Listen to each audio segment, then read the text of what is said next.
আজকে নির্দল প্রার্থী হয়ে মনোনয়ন। স্যার, আমরা দেখছি আপনি দীর্ঘদিন বিগত 5 বছর কৃষ্ণপুর বিধানসভা কেন্দ্রের বিজেপি দলের মনোনীত বিধায়ক ছিলেন। আচমকাই কেন নির্দলের প্রার্থী? নির্দলের প্রার্থী তখনই হয় যখন কী কারণে হয় ওটা তো জানেন, টিকিট মানে মনোনয়ন হলো না, তখন নির্দল প্রার্থী দিতে হয়েছে। মনোনয়ন না হওয়ার পেছনে কী কারণ রয়েছে বলে মনে করছেন স্যার?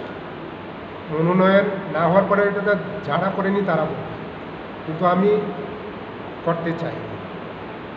আজকে নির্দল হিসাবে আমার খুব দুঃখ লাগছে যেই মানে দলকে আমি আজকে প্রায় 23-24 বছর ধরে, 22 বছর ধরে, 33 বছর ধরে যেই বলেছে আমি যুক্ত ছিলাম, এবং যার কারণে আমি আমার চাকরি বাকরি সব ছেড়ে এসেছি,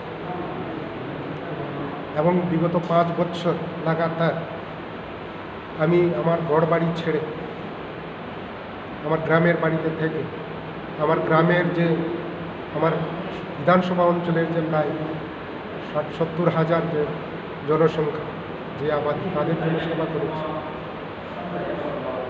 কিন্তু এখন আমি চাইনি, এখনও চাই, কিন্তু আমার যে সমর্থক, আমার অঞ্চলের যারা ভোটার, তারা আমাকে এমনভাবে ধরল, এমনভাবে চাপ সৃষ্টি করল, সেটা আমি আর ইগনোর করতে পারি।